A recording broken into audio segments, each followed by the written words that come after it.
வணக்கம்.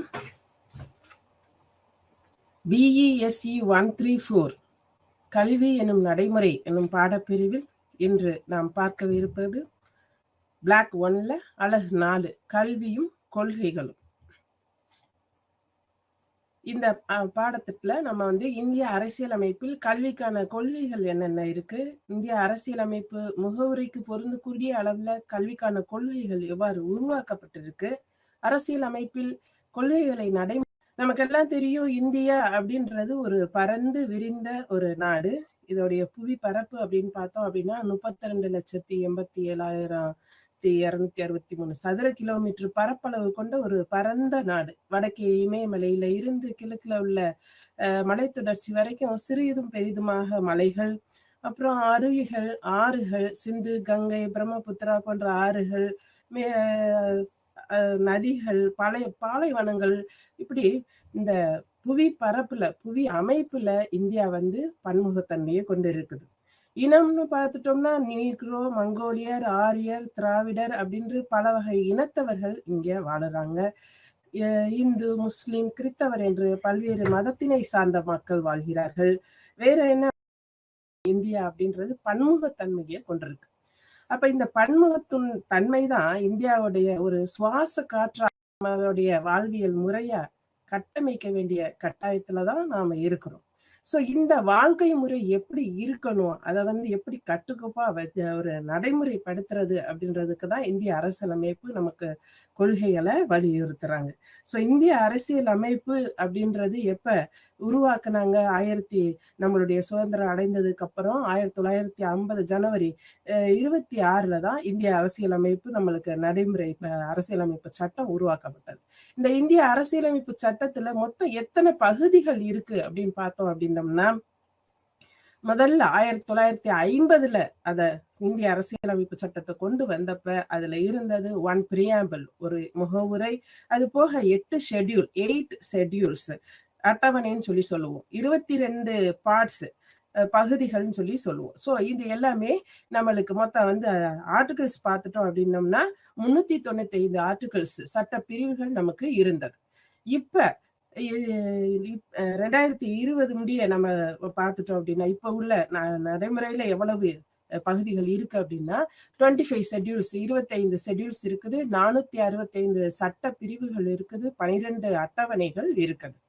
சோ இது உருவாக்கையில நம்மளுக்கு முகவுரை கொடுத்தாங்க, சரிங்களா? இந்த இந்திய அரசியலமைப்பை உருவாக்கையில நம்மளுக்கு கொடுத்தது ஒரு முகவுரை. இந்த முகவுரை எதை பேஸ் பண்ணி வந்தது அப்படின்னு பாத்தீங்கன்னா, ஜவஹர்லால் நேருடைய அப்ஜெக்டிவ் ரெசல்யூஷன் அவர் கொடுத்தாரு இல்லையா, 1946 டிசம்பர் 13 அது சாங்ஷன் ஆச்சு. ஸோ அந்த அப்ஜெக்டிவ் ரெசல்யூஷனை வச்சு நம்மளுக்கு என்ன செஞ்சாங்கன்னா, இந்தியா அப்படின்றது எப்படி உருவாகணுன்றதுக்கு ஒரு புத்தகத்துக்கு எப்படி ஒரு முன்னுரை இருக்குமோ அந்த மாதிரி இந்திய அரசியல் அமைப்புக்குமே ஒரு முன்னுரையா இருக்கிறது தான் இந்த இந்திய அரசியலமைப்புடைய முகவுரை. இந்த முகவுரையை நம்மளுக்கு வடிவமைத்து கொடுத்ததுல ஜவஹர்லால் நேருவுக்கு முக்கிய பங்கு இருக்கு. சோ எப்படி இருக்கணும் இந்திய அரசியலமைப்பு சட்டம், நம்மளுக்காக உருவாக்கக்கூடிய இந்திய மக்களாகிய நாம் நமக்காக உருவாக்கக்கூடிய அரசியலமைப்பு சட்டம் எப்படி இருக்கணும், அதோடைய தன்மை எப்படி இருக்கணும் அப்படின்றத இந்த முகவுரை நம்மளுக்கு வலியுறுத்துது, சரிங்களா? சோ மத்திய மாநில அரசுகளின் கூட்டமைப்பு சட்டத்துலதான் சட்டம்னு சொல்லி சொல்லலாம் இந்திய அரசியலமைப்பு சட்டம். இது மற்ற சட்டங்களை விட ரொம்ப நெகிழ்வு தன்மை. காரணம் என்ன அப்படின்னா, நம்ம உருவாக்க கிட்டத்தட்ட 104 திருத்தங்களுக்கு மேல கொண்டு இந்த சட்ட பிரிவுகள்ல பகுதிகள்ல நம்மளுக்கு நிறைய மாடிஃபிகேஷன்ஸ் நடந்திருக்குது. ஆனா முகவுரையில மாடிஃபிகேஷன்ஸ் நடந்திருக்குதா, அதான் அடுத்து பார்ப்போம். அமெரிக்கா, இங்கிலாந்து, ஜெர்மனி, அயர்லாந்து இந்த நாடுகளோட ஏற்கனவே இருக்கக்கூடிய மற்ற நாடுகள்ல உள்ள சட்ட அமைப்புகளை ஆராய்ந்துதான் நமக்கு என்ன செஞ்சாங்க அப்படின்னா இந்த சட்டத்தை, இந்திய அரசியலமைப்பு சட்டத்தை உருவாக்குனாங்க. இந்த இந்திய அரசியலமைப்பு சட்டத்துல என்னென்ன இருக்கு அப்படின்னு பார்த்துட்டோம் அப்படின்னா, நம்ம சொன்னோம் இல்லையா, ஆல்ரெடி சொன்னோம் இல்லையா, பிரியாம்பிள் 1 பிரியாம்பிள், வேற என்ன இருக்குது? அடிப்படை உரிமைகள் சொல்லப்பட்டிருக்கு, அடிப்படை கடமைகள் சொல்லப்பட்டிருக்கு, அரசுக்கான வழிகாட்டு நெறிமுறைகள் இதெல்லாம் இருக்குது. இதுல முகவுரை நம்ம சொன்னது வந்து என்னது? 42வது சட்ட திருத்தத்துல என்ன செஞ்சாங்கன்னா 1976 தான் இதுல வந்து ஒரு சில சின்னதா ஒரு மாற்றம் கொண்டு வந்தாங்க. அதுக்கு முன்னாடி எந்த ஒரு மாற்றமும் இதுல கொண்டு வரல. சரிங்களா? சோ இந்த இந்திய அரசியலமைப்பு முகவுரை என்ன சொல்லுது? இந்தியாவை ஒரு வல்லமையுள்ள சமதர்ம மத சார்பற்ற மக்களாட்சி குடியரசாக அமையவும், இந்திய குடிமக்களாகிய நாங்கள் மேலும் இதன் குடிமக்கள் அனைவருக்கும் பின் வருவனவற்றை பெறவும் உண்மையுடன் தீர்மானிக்கின்றோம். சமூகம், பொருளாதார, அரசியல் நீதியும் சிந்தனை மற்றும் கருத்து வெளியிட, நம்பிக்கை பற்று, இறை வணக்கத்திற்கான சுதந்திரம், அந்தஸ்து, வாய்ப்புகளில் சமத்துவம், எல்லோரிடமும் இவற்றை வளர்க்க, தனியாரின் மரியாதை, நாட்டின் ஒற்றுமை, ஒருமைப்பாட்டையும் உறுதி செய்யும் சகோதரத்துவம் ஏற்படுத்தவும் நவம்பர் 26ஆம் நாளில் நம் அரசியல் அமைப்பு மன்றத்தில் மேற்கொள்ளவும், சட்டம் இயற்றவும், நமக்கு இந்த அரசியலமைப்பை வழங்கி கொள்ளவும் நாம் தீர்மானிக்கிறோம் அப்படின்னு சொல்லி இந்த இந்திய அரசியலமைப்பு வந்து நம்மளுக்கு கூடுது. இந்த இந்திய அரசியலமைப்புல என்னென்ன இருக்கு இதுலயே நம்ம பார்த்துட்டோம் அப்படின்னா 4 காம்பனன்ட்ஸ் இருக்குது, 4 அம்சங்கள், 4 உரிமை, அதிகாரம் யாருக்கு இருக்கு அப்படின்றத சொல்லுது. இந்த அரசியலமைப்புக்கான அதிகாரம் யாருக்கு இருக்குது? சோ இந்திய குடிமக்களாகிய நாங்கள், குடிமக்கள் அனைவருக்கும் அப்படின்றதுனால இதுல அதிகாரம் யாரு அப்படின்னா யாரிடமிருந்து பெறப்படுதுன்னா குடிமக்களாகிய நம்மள்ட இருந்து நாமளே நமக்கு என்ன செய்யறோம்? அதிகாரத்தை கொடுத்துக்கிறோம். அடுத்ததாக என்னது அப்படின்னு பாத்தீங்கன்னா நாட்டினுடைய நேச்சர் ஆஃப் ஸ்டேட், நாட்டினுடைய அரசினுடைய இயல்பு அதை வந்து என்ன செய்யுது சொல்லுது. இந்த அரசினுடைய இயல்பு அப்படின்னு சொல்லையில என்ன சொல்றாங்க? Sovereign, socialist, secular, democratic, republic அப்படின்னு சொல்றாங்க. இந்த கண்ட்ரி எப்படி இருக்குது? சாவரின், இறையாண்மை, அதிகாரம் பெற்றதாக. அடுத்து செக்குலர், சம தர்மம் உள்ளதாக. அடுத்ததாக மத சோசியலிஸ்ட், சம தர்மம் உள்ளதாக. செக்குலர் அப்படின்றது மத சார்பற்ற, மக்களாட்சி தத்துவ, குடியரசு வழியில் அப்படின்னு நாட்டினுடைய அந்த அரசினுடைய இயல்பு ஸ்டேட்டை வந்து நேச்சர் ஆஃப் த ஸ்டேட்டை வந்து இது வந்து சொல்லுது. வேற என்ன அப்படின்னு பாத்தீங்கன்னா அப்ஜெக்டிவ்ஸ் என்னது? இந்திய அரசியலமைப்புடைய குறிக்கோள்கள் என்ன, இந்த சட்டத்துக்கான நோக்கங்கள் என்ன அப்படின்னு பார்த்தோம் அப்படின்னா நீதி, சுதந்திரம், சமூகம், பொருளாதாரம், இல்லையா, சமத்துவம், சகோதரத்துவம், இதை எல்லாத்தையுமே இதுல நம்மளுக்கு சொல்லியிருக்கு. சரிங்களா? சோ இந்த அடுத்தது வந்து யாரு இதை வந்து ஏத்துக்கிறா அப்படின்னா எப்ப வெளியிடப்படுது நம்ம சொல்லிட்டாங்க, இதுலயே சொல்லியிருக்கிறாங்க பாருங்க, நவம்பர் 26ஆம் நாளில். அப்ப வந்து அரசியலமைப்பு சட்டத்தை எப்ப நம்ம ஏத்துக்கிறோம்? நவம்பர் 26, 1949 அமலுக்கு வந்தது எப்ப? ஜனவரி 26ல தான் நடைமுறைப்படுத்தப்பட்டது. ஆனா கொண்டு வரப்பட்ட நம்ம ஏத்துக்கிட்டது எப்ப அப்படின்னு பாத்தீங்கன்னா நவம்பர் 26, 1949லயே நம்ம என்ன செஞ்சுக்கிறோம்? இத அரசியலமைப்பு சட்டத்தை ஏற்றுக்கிறோம். சரிங்களா? சோ நம்ம ஆல்ரெடி சொன்ன மாதிரி இதுல வந்து எதுவும் மாடிஃபிகேஷன், இந்திய அரசியலமைப்பு சட்டத்துல நிறைய மாற்றங்கள் இருந்தாலும் அதோடைய முகவரியில எதுவும் மாற்றங்கள் ஏற்பட்டிருக்கா அப்படின்னு பார்த்தோம்னா மாற்றங்கள் ஏற்பட்டிருக்கு. எப்ப அப்படின்னா 1973ல கேசவானந்தா பாரதி கேஸுக்கு அப்புறம் வந்து ஒரு ஜட்ஜ்மெண்ட் இதாச்சு. ஸோ அதுல வந்து என்ன சொன்னாங்கன்னா முகவுரையில எந்த ஒரு மாற்றத்தை ஏற்படுத்தலாம், ஆனா அதோடைய தன்மையில என்ன செய்யக்கூடாது, எந்த ஒரு மாறுதலும் ஏற்படக்கூடாது அப்படின்றதுனால இதுல வந்து என்ன செஞ்சாங்க அப்படின்னா சோசியலிஸ்ட், செக்குலர் அண்ட் இன்டெகிரிட்டி அப்படின்ற வார்த்தையை வந்து என்ன செஞ்சாங்க? சேர்க்கப்பட்டுச்சு. அதே மாதிரி ஒருமைப்பாடு, ஒற்றுமை அப்படின்ற வார்த்தையோட ஒருமைப்பாடு அப்படின்ற சொல்லும் சேர்க்கப்பட்டது. சோ அரசியல் அமைப்பு அப்படின்றது மொத்தம் நான் சொன்னேன் 12 அட்டவணைகள் இருக்குது. இதுல வந்து இந்த 12 அட்டவணைகள்ல நாடு, அரசு அப்படின்னா என்ன, அதுக்கான சேலரி சிஸ்டம் என்ன, தென் ஓத், ராஜ்யசபா அவருடைய அமைப்பு என்ன, அப்புறம் ஷெட்யூல் ஏரியா என்னென்ன இருக்குது, then land list, land reforms, language. So இது எல்லாத்தையும் பற்றியும் நம்மளுக்கு வந்து இந்த இந்திய அரசியலமைப்பு சட்டத்தில் வந்து இருக்குது. லிஸ்ட்டில் பார்த்துட்டோம் அப்படின்னம்னா ஸ்டேட் லிஸ்ட்டு, சென்ட்ரல் லிஸ்ட்டு, மாநில பட்டியல், மத்திய பட்டியல் அண்ட் கன்கரண்ட் லிஸ்ட், 2 இணைப்பு பட்டியல் அப்படின்னு சொல்லி இதுல கல்வி வந்து எந்த லிஸ்ட்ல வருது அப்படின்னா மைய பட்டியல்ல வருது. அரசியலமைப்பு விதிகள் வந்து தேசத்தோட வளர்ச்சிக்கு தேவையான கொள்கைகளை உள்ளடக்கியது. கல்வி மற்றும் அது சம்பந்தமான அனைத்து விஷயங்களையும் நமது பண்பாடு சூழ்நிலைக்கு ஏற்றவாறு கையாள்வது நமக்கு மிகப்பெரிய சவாலாக இருக்கிறது. இந்திய அரசியலமைப்பு இந்த சவால்களை எதிர்கொள்ளும் வண்ணம் கல்விக்கென பல்வேறு விதிகளை உள்ளடக்கியது. இந்திய அரசியலமைப்புல கல்விக்கான விதிகள் என்ன அப்படின்னு பார்த்தோம் அப்படின்னா நிறைய விதிகள் இருக்கு. இந்த விதிகள் பத்தி சொல்றதுக்கு முன்னாடி அம்பேத்கர் என்ன சொல்றாரு அப்படின்னா, கல்வி அப்படின்றது வந்து ஒரு சமூகத்துடைய மறுமலர்ச்சிக்கு எல்லோருக்கும் ஏய்ந்த ஒரு சமூகத்தை உருவாக்குவதிலும் முக்கிய பங்காற்றுகிறது அப்படின்றாரு. உலகம் முழுவதிலும் எங்கெல்லாம் பாகுபாடு இருக்கிறதோ, நசுத்தல் இருக்கிறதோ, கல்வி அதையெல்லாம் களைந்து பாகுபாடற்ற ஒரு சமூகத்தை உருவாக்குவதில் முதல் நிலை வகிக்கிறது அப்படின்னு ஓம்பட் கொள்கைகளுக்கும் கல்விக்கும் என்ன தொடர்பு அப்படின்னா, ஒரு அரசு எந்த அளவு முன்னேற்றம் வேணும்னு நம்ம நினைக்கிறோமோ அதை எதுல கொண்டு வர முடியும் அப்படின்னா கல்வியில தான் நம்ம கொண்டு வர முடியும். தனியால் மற்றும் ஒட்டுமொத்தோடைய நாட்டோடைய வளர்ச்சிக்கு கல்விதான் என்ன செய்யும் அப்படின்னு பாத்தீங்கன்னா ஒரு அடிப்படையா அமையுது. ஸோ கல்வியோடைய குறிக்கோள்கள் நோக்கங்கள் அடைகிறதுல இந்திய அரசியல் அமைப்பு நம்ம ஒரு கல்வி சட்டத்தை நம்ம கொண்டு வந்தோம் அப்படின்னா அதை எப்படி அடையிறது அப்படின்றதுக்கு இந்த அரசியலமைப்பு சட்டம் நமக்கு உதவியாக இருக்கு. அனைத்து குழந்தைகளுக்கும் கல்வி வழங்கணும் அப்படின்றது நம்மளுடைய இந்திய அரசியலமைப்பு சட்டத்துல அனைவருக்குமான கல்வி சட்டம் ஆர்டிகல் 45ல நம்மளுக்கு முதல்ல கொடுத்திருந்தாங்க, தென் 21A கொடுத்திருக்கிறாங்க. ஸோ இந்த மாதிரி கல்விக்கான சம உரிமையை வழங்குறதுலையும் இந்திய அரசியலமைப்புல இடம் இருக்கு.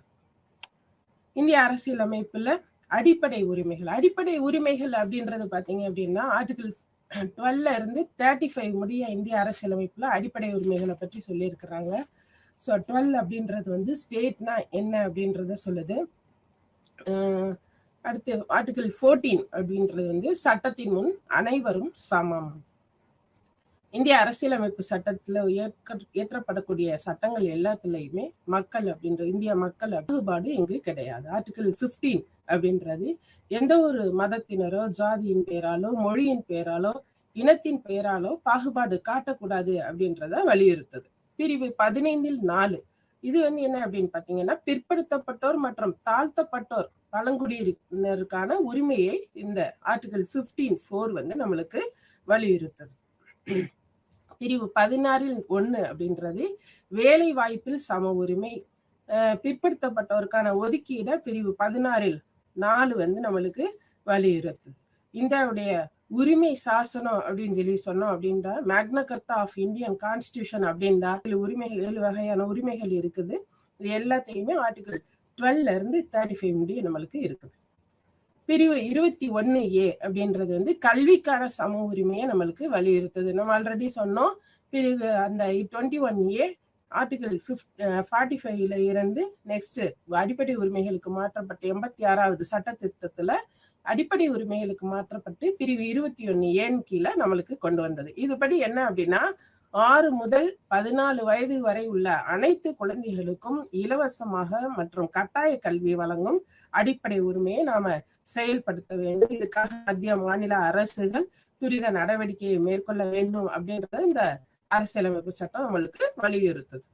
பிரிவு 24 என்னது அப்படின்னா தொழிற்சாலைகள்ல குழந்தை தொழிலாளர்களை நம்ம பணியமர்த்துறது. ஃபார் எக்ஸாம்பிள் ஒரு பட்டாசு தொழிற்சாலை அந்த மாதிரி விபத்துகள் ஏற்படக்கூடிய இடங்கள்ல என்ன செய்யக்கூடாது, குழந்தைகளை பணியமர்த்துதலை தடை செஞ்சிருக்கக்கூடியது இந்த சட்டம். பிரிவு 28 கல்வி நிறுவனங்கள்ல மத பிரச்சாரங்கள் பற்றி வலியுறுத்துது.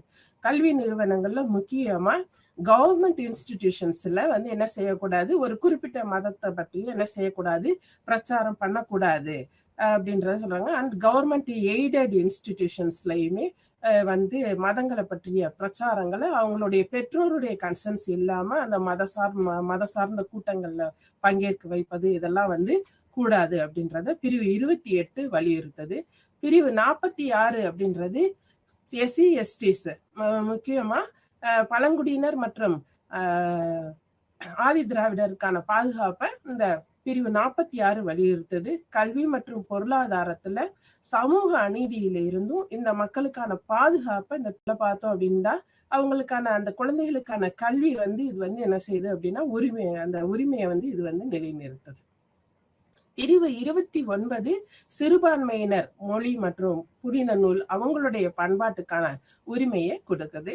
சிறுபான்மையினர் மொழி புனித நூல் பண்பாட்டுக்கான உரிமை அப்படின்றத சொல்லுது. அரசு அடுத்து என்ன அப்படின்னு பாத்தீங்கன்னா, அரசு நடத்தும் அல்லது அரசு உதவி பெறும் எந்த ஒரு கல்வி நிறுவனத்திலையும் மதம், இனம், மொழி அல்லது ஏதாவது ஒரு காரணத்துக்காக என்ன செய்யக்கூடாது அப்படின்னு பாத்தீங்கன்னா, குழந்தைகளுக்கு அட்மிஷன் அவங்களுக்கான சேர்க்கை மறுக்கப்படக்கூடாது அப்படின்றத பிரிவு 29 கீழ் 1 இது வலியுறுத்தது.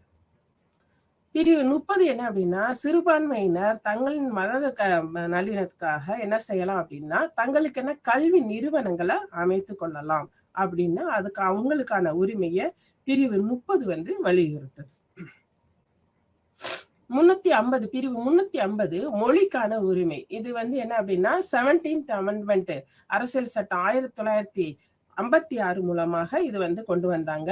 இந்த 350A என்ன அப்படின்னா, தொடக்க கல்வி நிலையில மொழிவழி சிறுபான்மையினர் அவர்களுடைய தாய்மொழியில கற்பதற்கு என்ன செய்யணும் அப்படின்னா, போதுமான வசதிகளை செஞ்சு தர வேண்டியது ஒவ்வொரு மாநில அரசும் மற்றும் உள்ளாட்சி பொறுப்பு உள்ளவர்கள் கடமையாகும்.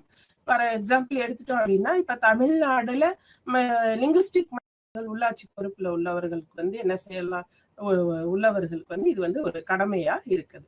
பிரிவு 350B மொழிவாரி சிறுபான்மையினருக்காக நாம என்ன செய்யணும் அப்படின்னா, சிறப்பு அதிகாரிகளை நியமனம் செய்யணும் அப்படின்றத இந்த 350B வலியுறுத்தது. அடுத்ததாக அரசுக்கான வழிகாட்டும் நெறிமுறைகள் DPSP directive principles of state policies. இது பிரிவு 36 to 51. இந்த DPSP இருக்கிறது பார்ட் பார்த்துட்டோம் அப்படின்னா பகுதி பார்ட் 4ல நம்மளுக்கு கொடுத்திருக்கிறாங்க. மத்திய அரசு, மாநில அரசு இவர்களுடைய சட்டம் ஏற்றும் பொழுது எந்த ஒரு சட்டம் ஏற்றுனாலும் நம்ம DPSP மனதுல வைத்து கொண்டுதான் என்ன செய்யணும், சட்டம் இயற்றணும். யாரும் வழிகாட்டு நெறிமுறைகளை எதிர்த்தோ அல்லது நடைமுறைப்படுத்த வேண்டும் அப்படின்னு சொல்லியோ நம்ம என்ன செய்ய முடியாது அப்படின்னா நீதிமன்றம் செல்ல முடியாது. பிரிவு அந்த DPSPல ஆர்டிகிள் வலியுறுத்துது. ஆர்டிகிள் 45 இதுதான் நம்மளுக்கு மிக முக்கியமான சட்டம், அனைவருக்கும் கல்வி பெறும் உரிமை. ஆர்டிகிள் 45ல என்ன சொல்லியிருக்கிறாங்க, 6ல இருந்து 14 வயது வரை உள்ள அனைத்து குழந்தைகளுக்கும் அடுத்த 10 ஆண்டுகளுக்குள்ள நம்ம என்ன செய்யணும், கல்வியை வழங்கணும் அப்படின்றத சொல்லியிருக்கிறாங்க. இது 12/12/2002ல 86வது சட்ட திருத்தத்தின் மூலமாக இந்த DPSPல இருந்த ஆர்டிகிள் 45 என்ன செஞ்சாங்க அப்படின்னா அடிப்படை உரிமைகளுக்கு மாற்றம் செஞ்சு பிரிவு 21A நம்மளுக்கு கொடுத்துட்டாங்க. இந்த அடிப்படை உரிமைகள் அப்படின்னு சொல்லி பாக்குறோம். நிறைய உரிமைகள் இருக்குது. என்னென்ன உரிமைகள்? சமத்துவத்துக்கான உரிமை ஃபர்ஸ்ட். சோ இது என்னது அப்படின்னா ஆர்டிகிள் 14ல இருந்து 18 முடிய நம்மளுக்கு இருக்குது. ஆர்டிகிள் 19ல இருந்து 22 முடிய இருக்கிறது சுதந்திரத்திற்கான உரிமை. ஆர்டிகிள் 23 and 24 இது சுரண்டலுக்கு எதிரான உரிமை. ஆர்டிகிள் 25 to 28 என்னது சொல்லுது, மதம் சார்ந்த உரிமைகளை கூறுது. சிறுபான்மையினர் மற்றும் கலாச்சார கல்வி உரிமைகள் ஆர்டிகிள் 29, 30 இது நம்மளுக்கு சொல்லுது. அரசியலமைப்புக்கு உட்பட்டு தீர்வு காணும் உரிமையை ஆர்டிகிள் 32 நம்மளுக்கு கொடுக்குது. சோ அதுக்கு முன்ன இந்த இது போக இருந்தது ஃபண்டமெண்டல் ரைட்ஸ்ல இருந்த சொத்துரிமை என்ன செஞ்சாங்க, நீக்கிட்டாங்க. சோ மற்ற எல்லா உரிமைகளும் இருக்கு.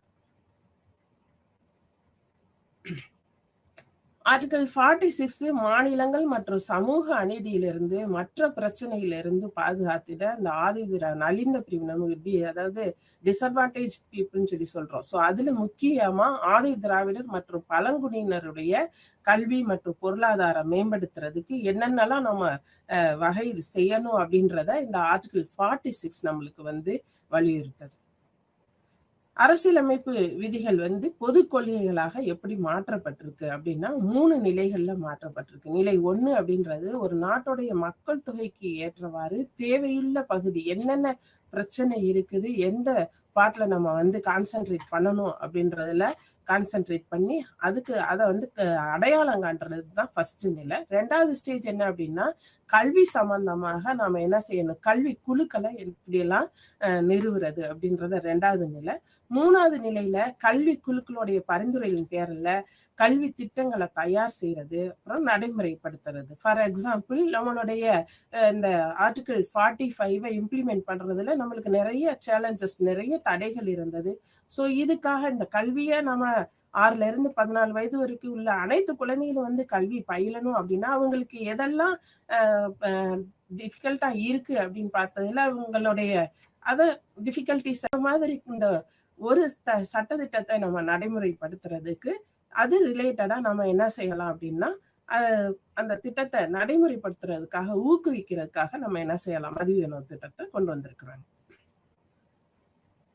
பொது கொள்கைகளை கல்வியோடைய முக்கியத்துவம். கல்வியை பிற துறைகளுடைய வளர்ச்சியில இருந்து நம்ம என்ன செய்ய முடியாது, கண்டிப்பா பிரிச்சு பார்க்க முடியாது. ஏன்னா கல்வி அப்படின்றது அடித்தளமா மற்ற தளங்களுக்கு எல்லாத்துக்குமே, மற்ற துறைகளுக்கு எல்லாத்துக்குமே ஒரு அடித்தளமா கல்வி இருக்கு. உடல் நலம், சமூக சேவை, பாதுகாப்பு, மக்கள் தொடர்பு, மீடியா, கம்யூனிகேஷன் ஆகட்டும், மீடியா ஆகட்டும், அந்த டெக்னாலஜி, இண்டஸ்ட்ரீஸ், இது எக்ஸ்போர்ட், இம்போர்ட், ஸோ எல்லா துறையோடையுமே கல்விக்கான தொடர்பு அப்படின்றது வந்து ரொம்ப நெருங்கியதாக இருக்குது. நாட்டினுடைய மக்களுக்கு கல்வி புகட்டுவது யாரோட கடமை அப்படின்னு பார்த்தீங்கன்னா அரசினுடைய கடமை. ஸோ கல்விக்கு போதுமான அளவு நம்ம என்ன செய்யணும் அப்படின்னா, எந்த ஒரு திட்டத்தை நம்ம மேற்கொண்டாலும் அந்த திட்டத்தை நம்ம அமல்படுத்துறதுக்காக, செயல்படுத்துறதுக்காக நம்ம என்ன செய்யணும், போதுமான அளவு நிதி ஒதுக்கணும்னா தான் நம்ம என்ன செய்ய முடியும், அதை செயல்படுத்த முடியும். ஸோ அப்ப இந்த நிதி ஒதுக்கீடு நம்மளுக்கு 5ஆண்டு திட்டத்துல ஒதுக்குனாங்க. இப்ப வந்து நிதி ஆயோக் மூலமாக என்ன செய்யறாங்க அப்படின்னா கல்விக்கான நிதி ஒதுக்கப்படுது. அந்த நிதி வந்து போதுமான அளவு நம்மளுக்கு வந்து நடைமுறைப்படுத்தப்படுதா இந்த செயல்பாடுகள் எல்லாம் அப்படின்றத நாம அப்பப்ப கண்காணிச்சுட்டு இருக்கணும். அனைத்து துறைகளிலும் அப்படி நடைமுறைப்படுத்தையில தான் நம்ம என்ன செய்ய முடியும் அப்படின்னா இந்த ஹியூமன் ரிசோர்ஸை நம்மளால என்ன செய்ய முடியும், அப்லிஃப்ட் பண்ண முடியும், மேம்படுத்த முடியும். கல்விக்கான கொள்கைகள் அப்படின்னு பார்த்தோம் அப்படின்னா பகுத்தாயிறது, விளக்கும் திறன். ஸோ இந்த எதுக்காக இந்த திட்டங்களை நம்ம கொண்டு வர்றோம் அப்படின்னா பகுத்தாயக்கூடிய தன்மை, அனலைசிஸ் பண்றது, விளக்கும் தன்மை, எந்த ஒரு ப்ராப்ளமா இருந்தாலும் அந்த சிக்கலுக்கு வந்து தீர்வு காணக்கூடிய தன்மை, ஏன் நடக்குது, எதனால நடக்குதுன்னு அனலைஸ் பண்ணக்கூடிய தன்மை. மற்றும் வந்து என்ன அப்படின்னு பாத்தீங்கன்னா ஓவராலா ஒரு ஆளுமை வளர்ச்சி, முழுமையான ஆளுமை வளர்ச்சி உள்ளவனா ஒரு மாணவனை உருவாக்குறதுல இந்த கல்விக்கான கொள்கைகளையும் திட்டங்களையும் நம்ம கொண்டு வந்தாதான், மற்ற நடைமுறைப்படுத்தினோம்னா தான் கொண்டு வர முடியும். இந்த கல்விக்கான நோக்கங்களையும் குறிக்கோள்களையும் அடையிறதுக்கு, நடைமுறைப்படுத்துறதுக்கு முதல்ல என்ன செய்யணும் அப்படின்னா, என்ன வந்து நாம வந்து சட்டம் இருக்குது, அதுக்கு நம்ம வந்து திட்டமிடுறது அப்படின்றது ஒரு உத்தி. அரசு, உள்ளாட்சி அமைப்புகள், தனிநபர் குழு, பங்குதாரர், பயனாளி, இவங்க எல்லாத்துக்கான பொறுப்புகளை இந்த திட்டமிடுதல் வந்து ஒரு திட்டமிடுதல்லே நம்மளுக்கு தெரியும் யாருக்கு என்னென்ன பொறுப்புகள் இருக்கு அப்படின்றத நம்ம வந்து இதுல விவரிச்சிடலாம். ஸோ இந்த திட்டம்ன்றதுல நடைமுறைப்படுத்துறதுக்கு நம்மளுடைய பொலிட்டிக்கல் ஸ்ட்ரக்சர், அரசியல் கட்டமைப்பு மற்றும் நிதி வளம் ரெண்டுமே ரொம்ப முக்கியம். ஸோ திட்டங்கள் தீட்டுறது மட்டும் இல்லை, அதை நடைமுறைப்படுத்துறதுல யாருக்கு வந்து அதிக பொறுப்பு இருக்கு அப்படின்னா அரசுக்கு வந்து அதிக பொறுப்பு இருக்கு. இந்த அரசியல் கட்சிகளுடைய கொள்கைகளும் இந்த எப்படி வந்து நம்ம வந்து இந்த கல்வி திட்டங்களை ஏற்படுத்தி இருக்கிறோமோ அதுக்கு தகுந்தது மாதிரி அரசியலமைப்புடைய கட்டமைப்பு இருக்கணும், சரிங்களா? ஸோ அதுக்கு முக்கியத்துவம் அளிக்கிறத பிரதிபலிக்கிறது. நம்மளுடைய நாடு என்னது அப்படின்னு பார்த்தீங்கன்னா நிறைய மக்கள் தொகை கொண்ட நாடு, பல மொழிகளை பேசக்கூடிய நாடு. ஸோ அதுக்கான கல்விகளை திட்டமிடுதல்ல, செயல்படுத்துதல்ல பெருமளவு நிதி ஒதுக்கீடு செய்து கல்வியை நாம மேம்படுத்த வேண்டிய கட்டாயத்துல நாம இருக்கிறோம். எந்த ஒரு கல்விக் கொள்கையையும் நம்ம நடைமுறைப்படுத்தணும் அப்படின்னா அதோடைய ஸ்டேக் ஹோல்டர்ஸ், ஸோ கல்விக்கான ஸ்டேக் ஹோல்டர்ஸ் யாரு, ஸ்டூடெண்ட்ஸ், பேரண்ட்ஸ், ஸ்கூல் மேனேஜ்மெண்ட், அது போக அரசு, கம்யூனிட்டி. ஸோ இவங்க எல்லாருமே ஸ்டேக் ஹோல்டர்ஸ். இவங்க எல்லாருமே இந்த திட்டங்களை நடைமுறைப்படுத்துறதுலையும் கொள்கைகளை நடைமுறைப்படுத்துறதுலையும் முக்கிய பங்கு வகிக்கின்றனர். For example RTE act, right to education act 2009 எடுத்துட்டோம் அப்படின்னா இந்த திட்டத்தை செயல்படுத்துறதுல முதல்ல மத்திய அரசு, மாநில அரசு இவங்க 2 பேருடைய முனைப்பு மூலமாக உள்ளாட்சி அமைப்புகளுக்கு ஒரு நெறிமுறைப்படுத்தி, அது போக மாவட்டம், கிராம பஞ்சாயத்து, பள்ளிகள், மாணவர்கள், பெற்றோர்கள், village education committees, SSA, SCRT, NCERT இவங்க எல்லாரும் சேர்ந்து முயன்றாதான் என்ன செய்ய முடியும் அப்படின்னா அனைவருக்குமான கல்வி அப்படின்றத நாம வந்து அடைய முடியும். ஸோ இந்தியாவை பொறுத்த மட்டுக்கும் 125 கோடி மக்கள் தொகை கொண்ட நாடு, 28 மாநிலங்களையும் 8 மத்திய ஆட்சி பகுதிகளையும் யூனியன் டெரிட்டரி பாடிஸை கொண்ட நாடு, பல்வேறு மொழிகளை பேசக்கூடிய நாடு. செப்பு மொழி 18 உடையால் சிந்தனை ஒன்றுடையால்னு பாரதி பாடினார். அந்த மாதிரி பண்பாடு, பல்வேறு பண்பாடுகளை ஒன்று இருந்தாலும், வேறுபாடு பண்பாடுகள் இருந்தாலும், கலாச்சாரங்கள் வேறு வேறு கலாச்சாரங்கள் இருந்தாலும், நாம் அனைவரும் இந்தியர், இந்தியா நமது நாடு அப்படின்ற உணர்வோடு நாம செயல்பட வேண்டிய நிலையில இருக்கிறோம். ஸோ சமூக வேறுபாடு அப்படின்றது பொருளாதார வேறுபாட்டுக்கு காரணமா அமையுது. இப்போ இந்த வேறுபாடு ஒழிச்சு நம்ம என்ன செய்யணும், பொருளாதார வளர்ச்சிக்கும் மக்களுடைய ஆக்க சக்தியின நாட்டோட வளர்ச்சி பணிகளுக்கு திரட்டுவதற்கும் நம்ம வந்து என்ன செய்யணும், கல்விக்கான திட்டங்களை நம்ம ரொம்ப ஸ்ட்ராங்கா அமைக்க வேண்டிய நிலையில இருக்கிறோம். 1976ஆம் ஆண்டு கொண்டு வரப்பட்ட 42வது மசோதாவின்படி கல்வி வந்து என்ன செஞ்சாங்க, மாநில பட்டியலில் இருந்து என்ன செஞ்சாங்கன்னா ஸ்டேட் லிஸ்ட்ல இருந்து கன்கரண்ட் லிஸ்ட்டுக்கு கொண்டு வந்தாங்க. ஸோ இந்த கல்விக்கான திட்டங்களை செயல்முறைப்படுத்துறதுல மைய மாநில அரசுகள் 2 அரசுகளுமே ஒருங்கிணைந்த செயல்பாடுகள் தேவை அப்படின்றத இது வலியுறுத்தது. மத்திய மாநில அரசுகள் ஒருங்கிணைந்து செயல்பட்டாதான் நாம என்ன செய்ய முடியும் அப்படின்னா குழந்தைகளுக்கான அனைத்து குழந்தைகளுக்குமான கல்வியை நாம என்ன செய்ய முடியும், எந்த ஒரு பாகுபாடுமின்றி பாரபட்சமின்றி அனைத்து குழந்தைகளுக்கான சம உரிமையை நாம கல்விக்கூடங்கள்ல கொடுத்து கல்வியை நம்ம எல்லா குழந்தைகளுக்கும் கொடுக்க முடியும். அனைவருமான கல்வி சட்டம் அப்படின்றது 2001 இது கொண்டிருக்கு. இதனை நடைமுறைப்படுத்துவதையும் விதிமுறைகளையும் மத்திய, மாநில, மாவட்ட உள்ளாட்சி அமைப்புகள் குறித்த விதிமுறைகளையும் அரசு நம்மளுக்கு தந்தது. ஸோ இந்த சட்டத்தை பத்தி நம்ம நிறைய பார்த்துட்டோம். ஸோ இந்த சட்டத்தை, கல்விக்கான திட்டங்களை நடைமுறைப்படுத்துறது யாரு நடைமுறைப்படுத்துவாங்க அப்படின்னா முதல்ல மைய அரசு, central government, then state government, அவங்க மாநில அரசுகளுக்கான நெறிமுறைகளை கொடுப்பாங்க. Then direct district and local government, அதுக்கப்புறம் தான் இன்ஸ்டிடியூஷனல் ஹெட்ஸ் மூலமாக, அங்க உள்ள லோக்கல் பாடிஸ் மூலமாக கல்வி திட்டங்கள் வந்து முழுமையாக நடைமுறைப்படுத்தப்படும். இந்த திட்டங்களை மதிப்பீடு செய்தல் அப்படின்றது வந்து அடுத்தது ரொம்ப முக்கியம். எவ்வளவுதான் நம்ம திட்டம் கொண்டு வந்தாலும் அது நடைமுறைப்படுத்துறதன் மூலமாக விளைவு ஏற்பட்டிருக்கா இல்லையா அப்படின்றத நம்ம என்ன செய்யணும், அப்பப்ப நம்ம வந்து அசஸ் பண்ணியே ஆக வேண்டிய கட்டாயத்துல இருக்கோம். ஸோ அசஸ்மெண்ட் மூலமாக எந்த அளவு எஃபெக்டிவ் இருக்கு அப்படின்றத நம்ம வந்து தெரிஞ்சுக்கிற முடியும். இந்த மதிப்பீடு மூலமா கிடைக்கக்கூடிய தரவு, இந்த டேட்டாஸை வச்சுதான் நம்ம என்ன செய்யணும் அப்படின்னா முதல்ல ஒரு அறிக்கை தயார் செய்யணும். ஸோ கல்வி திட்டங்களை மதிப்பீடு செய்திருந்து நம்மளுடைய நோக்கங்கள், அந்த திட்டத்தை நம்ம வந்து எதுக்காக உருவாக்கணுமோ அந்த நோக்கங்கள், குறிக்கோள்கள் அடையப்பட்டிருக்கா அப்படின்றத நம்ம என்ன செய்ய முடியும், தெரிந்து கொள்ள முடியும்.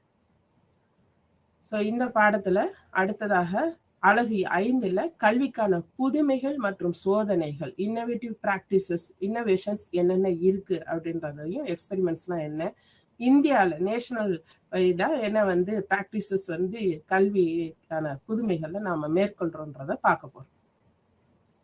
கல்விக்கான புதுமைனா என்னது, கல்வி அமைப்புலையும் கற்றல் கற்பித்தல் முறைகள்லையும் நம்ம நேர்மறையான மாற்றத்தை கொண்டு வர, ஏற்கனவே இருக்கக்கூடிய முறைகள்ல இருந்து புதிய ஒரு மாற்றத்தை கொண்டு வர்றதுக்கு நம்மளுக்கு வந்து கல்விக்கான புதுமைகளும் அண்ட் எக்ஸ்பெரிமெண்ட்ஸ், சோதனைகளும் தேவைப்படுது. அரசு இது எல்லாத்துக்குமே முக்கிய பங்கு இருக்கு. இந்த புதுமைகளை கொண்டு வருவதிலையும் நடைமுறைப்படுத்துவதற்கும் நம்மளுக்கு முறையான கட்டமைப்பு இருக்கணும். இந்த ஸ்ட்ரக்சர் வந்து ரொம்ப முக்கியம். அதே மாதிரி பங்கீட்டு முறையும் அவசியம். ஸோ இந்த இன்னோவேஷன் அண்ட் பிராக்டிசஸ் எதை உள்ளடக்கிது அப்படின்னு பார்த்தீங்கன்னா பள்ளி அல்லது கல்வி நிறுவனங்கள், அது வந்து மிகச்சிறந்த கட்டமைப்பு. நம்ம வந்து என்ன ஒரு புதுமை கொண்டு வந்தாலும் அந்த புதுமையை இம்ப்ளிமெண்ட் பண்றது மாதிரி அந்த ஸ்கூலோடைய ஸ்ட்ரக்சர் வந்து இன்ஃப்ராஸ்ட்ரக்சர் ஃபெசிலிட்டிஸ் வந்து போதுமான அளவு இருக்கணும். அதே மாதிரி பாட கருத்துக்கள், டெக்ஸ்ட் புக்கு, கரிக்குலம், சிலபஸ், அப்புறம் teaching methods and evaluation techniques, இது எல்லாத்துலேயுமே நம்ம வந்து என்ன செய்யணும் அப்படின்னா ஒரு புதுமை கொண்டு வந்தோம்னா அது எல்லாத்துலேயுமே நம்ம மாற்றத்தை ஏற்படுத்துறது மூலமாக தான் என்ன செய்ய முடியும், முற்றிலுமாக முழுவதுமாக நம்ம என்ன செய்ய முடியும், அதை நடைமுறைப்படுத்த முடியும். ஸோ இந்த கல்விக்கான புதுமைகளை நடைமுறைப்படுத்துறதுல ஆசிரியர் மாணவர் உறவு, பள்ளி சமூக இடையிலான தொடர்பு, ஆசிரியர் மேலாளர்கள், நண்பர் குழு தொடர்பு, இது எல்லாமே ரொம்ப முக்கியமாக அமைகிறது. புதுமை அப்படின்றது புதுமை சிந்தித்தலுக்கு நமக்கு வழிவகுக்குது, ஆக்க சிந்தனையை நம்மளுக்கு வளர்க்குது, பள்ளி பண்பாடு மற்றும் கற்றல் கற்பித்தலில் நல்ல மாற்றத்தினை இது கொண்டு வருது, மாணவனுடைய ஆர்வம், நடத்தை மற்றும் ஆற்றலை இது மாற்றி அமைக்கிறது. கொண்டு வந்தாங்க. ஆல்ரெடி இருக்கக்கூடிய சிஸ்டத்துல இருந்து நியூ எஜுகேஷன் சிஸ்டமா நிறைய சிஸ்டங்கள் அப்பப்ப என்ன செஞ்சாங்க, கொண்டு வந்தாங்க. இதுல முதல்ல பார்த்தோம் அப்படின்னா 1952ல 1952ல உருவாக்கப்பட்ட திட்டம் தான் என்னது அப்படின்னு பாத்தீங்கன்னா இந்த இடைநிலை பள்ளி கல்விக்குழு திட்டம். இதுல டாக்டர் முதலியார் கமிஷன் கொடுத்தது. ஸோ 8+3 சிஸ்டம் தான் கொண்டு வந்தாங்க. ஃபர்ஸ்ட் 8 ஆண்டுகள் தொடக்க கல்வியும் 3 ஆண்டுகள் இடைநிலை கல்வியும் அமைக்கணும். ஸோ இந்த முதலியார் கமிஷன் ரிப்போர்ட் மூலமாக நம்மளுக்கு கொண்டு வந்ததுதான் மல்டிபர்பஸ் ஸ்கூல் சிஸ்டம். இந்த மல்டிபர்பஸ் ஸ்கூல் சிஸ்டம் அப்படின்றது பல்நோக்கு பள்ளிகள் அப்படின்ற திட்டம். இது என்னது அப்படின்னா பலவித நோக்கங்களையும் குறிக்கோள்களையும் ஆர்வங்களையும் ஆற்றலையும் கொண்ட மாணவர்களுக்கு கல்வி வழங்கிட உருவாக்கப்பட வேண்டும் அப்படின்ற இந்த பல்நோக்கு பள்ளிகள் உருவாக்கப்பட்டன. மல்டிபர்பஸ் ஸ்கூல் சிஸ்டம்ஸ் கொண்டு வந்தாங்க. ஸோ இது மூலமா என்ன செஞ்சாங்க, தொழில் கல்விக்கு ஏற்கனவே தொழிற்கல்வி நடைமுறைப்படுத்துறதுல உள்ள பிரச்சனைகளுக்கு என்ன செஞ்சாங்க, இது ஒரு முற்றுப்புள்ளி வச்சு. ஸோ அதுல இருக்கக்கூடிய நம்மளுக்கு கவலையெல்லாம் போக்கி தொழிற்கல்வி மூலமாக மாணவன்கிட்ட ஒரு திறமையை முன்னேற்றுறதுக்கு இந்த மல்டிபர்பஸ் ஸ்கூல் சிஸ்டம் நம்மளுக்கு வலியுறுத்தது. மாணவர்களின் ஆர்வங்களுக்கு ஏற்றாற்போல வாய்ப்புகளை எப்படி வழங்குறது, நல்ல குடிமகன்களை உருவாக்குறதுக்கான தகுதிகளை எப்படி மாணவர்களிடையே வளர்க்கிறது, தலைமை பண்புகளை எப்படி நம்ம வளர்க்கிறது, இது எல்லாத்தையுமே இந்த மல்டிபர்பஸ் ஸ்கூல் சிஸ்டம் நம்மளுக்கு கொடுத்தது. ஸோ இது மூலமாக என்ன செஞ்சாங்க அப்படின்னா ஒரு நல்ல வெகேஷனல் எஜுகேஷன்ஸோட கூடிய மாணவனுக்கு சுயசார்புடைய மாணவனா உருவாக்குனதுக்கு இந்த மல்டிபர்பஸ் ஸ்கூல் சிஸ்டம் நம்மளுக்கு கொடுத்தது. அடுத்தது காமன் ஸ்கூல் சிஸ்டம், பொது பள்ளி திட்டம். இது எப்ப உருவாகுது அப்படின்னு பாத்தீங்கன்னா 1964 to 66ல டாக்டர் TS கோத்தாரி கல்விக்குழு பரிந்துரையின் பேரில் உருவாக்கப்பட்டதுதான் பொது பள்ளி திட்டம். இந்த பொது பள்ளி திட்டம் மூலமாக நம்மளுக்கு என்ன செஞ்சாங்க, பல்வேறு வேறுபாடுகளை உருவாக்கக்கூடிய பள்ளி அமைப்பு தான் இந்த பொது பள்ளி திட்டம். பொது பள்ளி திட்டத்தின் மூலமாக சாதி, மதம், இன, மொழி எந்த ஒரு வேறுபாடும் கிடையாது. அனைத்து மக்களும் இங்க என்ன செஞ்ச சரி சமம் அப்படின்றது மாதிரி கொண்டு வந்தாங்க. ஸோ இதுல என்ன அப்படின்னு பாத்தீங்கன்னா இதோடைய நோக்கங்கள் அப்படின்றது முக்கியம், ஒருமைப்பாட்டை வளர்க்கிறது, கல்விக்கான சம வாய்ப்பை எல்லா குழந்தைகளுக்கும் கொடுக்கறது, சமத்துவத்தை ஏற்படுத்துறது, அதே மாதிரி அடிப்படை திறன்களை ஒரே மாதிரியாக ஈக்குவல் எஜுகேஷன் சிஸ்டம் கொடுக்கறது மூலமாக என்ன செய்ய முடியும், எல்லா குழந்தைகள்கிட்டையும் எல்லா குடிமகன்கள்கிட்டையும் என்ன செய்ய முடியும், அடிப்படை திறன்களை வளர்க்கணும் அப்படின்றது இதோடைய நோக்கமா இருந்தது. இந்திய குழந்தைகளோட மனதில நாம எல்லோரும் இந்தியர் அப்படின்ற ஒரு உணர்வை ஏற்படுத்துறது தான் இந்த பொது பள்ளி திட்டத்துடைய மிக முக்கிய நோக்கமாக இருந்தது. எந்த ஒரு பாகுபாடும் காட்டக்கூடாது. ஸோ அதுக்கு தகுந்தது மாதிரி பள்ளியுடைய கட்டமைப்பு எல்லா குழந்தைகளும் பயிலும் பள்ளிக்கூடத்துக்கு பயில்றது மாதிரி அதோடைய கட்டமைப்பு என்ன செய்யணும், மாற்றி அமைக்கப்படணும். குழந்தைகள் என்ன செய்யலாம், அவர்களுடைய தாய்மொழியில பயில்றதுக்கு என்ன செய்யலாம், ஏற்பாடு செய்யலாம் அப்படின்றத இந்த காமன் ஸ்கூல் சிஸ்டம் கொண்டு வந்தது. காமன் ஸ்கூல் சிஸ்டத்தை ஒட்டி தான் என்ன செஞ்சாங்க அப்படின்னு பாத்தீங்கன்னா அடுத்து வந்த கல்வி அறிக்கைகள் மூலமாக 1968ல வந்த national policy on educations and national education policy 19 new education policy 1986 and POA programme of actions 1992. So இது எல்லாமே என்ன அப்படின்னு பார்த்தீங்கன்னா வலியுறுத்தி இந்த நெய்பர்ஹுட் ஸ்கூல்ஸ், அண்மை பள்ளிகள் அப்படின்றது உருவானாங்க. ஸோ அண்மை பள்ளிகள் அப்படின்றது அனைத்து குழந்தைகளும் தங்களுக்கு அருகில் உள்ள பள்ளிகளுக்கு சென்று படிக்கக்கூடிய அளவில் ஏற்படுத்தப்பட்டது. எல்லா குழந்தைகளுக்கும் தரமான கல்வியை வழங்குறது, பாகுபாடற்ற ஒரு பண்பாடு பகிர்வை ஏற்படுத்துறது, எல்லா குழந்தைகளுக்கு கல்வியில வாய்ப்பளிக்கிறது, இதெல்லாம் இந்த அண்மை பள்ளிகளுடைய முக்கிய நோக்கமாக இருந்தது. அடுத்ததாக நாம நவோதயா பள்ளிகள் அப்படின்றத பார்க்க போறோம். நவோதயா பள்ளிகள் வந்து 1986 நியூ எஜுகேஷன் பாலிசியினுடைய பரிந்துரையின் பேரால கொண்டு வரப்பட்டதுதான் வந்து என்னது அப்படின்னு பாத்தீங்கன்னா நவோதயா பள்ளிகள். நவோதயா பள்ளிகள் என்ன அப்படின்னா ரூரல் சில்ட்ரன், கிராமத்துல வசிக்கக்கூடிய திறமை மிகு மாணவர்கள், திறனாண்மை மாணவர்களை அடையாளம் கண்டு அவர்களுக்கு ஒரு தரமான கல்வியை வழங்குறதுக்காக உருவாக்கப்பட்டதுதான் நவோதயா பள்ளிகள். இங்க என்ன செய்யறாங்க அப்படின்னா கல்வி, உணவு, உறைவிடம் இது எல்லாமே இந்த பள்ளியில வந்து இலவசம். எம்எச்ஆர்டியோடைய அட்டானமஸ் பாடியா வந்து என்னது அப்படின்னா நவோதயா வித்யாலயா சமிதியினால நடத்தப்படுது இந்த நவோதயா பள்ளிகள். அறிவே இறைவன் அப்படின்றதுதான் இதோடைய மிக முக்கிய நோக்கமாகவும் குறிக்கோளாகவும் இருக்குது. இது 6ல இருந்து 12 வகுப்பு வரைக்கும் என்ன செய்யறாங்க அப்படின்னா நடத்தப்படுது. யாரு வந்து எந்த போர்டோட இது இணைக்கப்பட்டிருக்கு அப்படின்னா சிபிஎஸ்இ போர்டு, சென்ட்ரல் எஜுகேஷன் போர்டோட இது வந்து இணைக்கப்பட்டிருக்குது. இந்த 600க்கும் மேற்பட்ட கிளைகள் வந்து இதுல இருக்குது. இல்ல தமிழகத்தை தவிர மற்ற மாநிலங்கள் எல்லாத்துலயுமே நவோதயா பள்ளிகள், ஜவஹர் நவோதயா வித்யாலயாஸ் அப்படின்னு சொல்லி சொல்லுவாங்க. ஜவஹர்லால் நேருடைய 100ஆண்டு பிறந்த நாள் விழாவை முன்னிட்டு இதுல வந்து பேரை மாற்றினாங்க. முதல்ல வந்து நவோதயா பள்ளி அப்படின்றதுதான் உருவானது. நவோதயா பள்ளியை உருவாக்குனதுல யாரு அப்படின்னா இவர் ரூரல் சில்ட்ரனுடைய அப்லிஃப்ட்மெண்ட்டுக்காக டாக்டர் திரு நரசிம்மராவ் அவருடைய முனைப்பினால 1985 ராஜீவ்காந்தி அவர்கள் தான் இதை வந்து இம்ப்ளிமெண்ட் பண்ணாங்க. ஸோ அனைத்து இந்திய அளவில் நடத்தப்படக்கூடிய நுழைவுத் தேர்வு மூலமாக என்ன செய்யலாம் அப்படின்னா இந்த நவோதயா பள்ளிகளில் பயிலக்கூடிய குழந்தைகளுக்கு வந்து அட்மிஷன் கிடைக்குது. ஸோ எல்லா குழந்தைகளும் இருபாலரும் இங்கே வந்து என்ன செய்யலாம் அப்படின்னா தனித்தனி விடுதிகளில் தங்கி பயிற்றுவிக்கப்படுகிறாங்க. இலவச உணவு, உடை, உறுப்பினர், சீருடை, காலணிகள், புத்தகங்கள், எழுது பொருள்கள் இது எல்லாமே இவர்களுக்கு அனைத்து மாணவர்களுக்கும் கொடுக்கப்படுது. அதோட என்ன செய்யறாங்க அப்படின்னா இலவச மருத்துவமும் கொடுக்குறாங்க. 6ஆம் வகுப்புல இருந்து அவங்க படிக்கிறது வந்து தாய்மொழியிலேயே ஃபர்ஸ்ட் என்ன செய்யறாங்க தேர்வு செய்யப்படுறாங்க.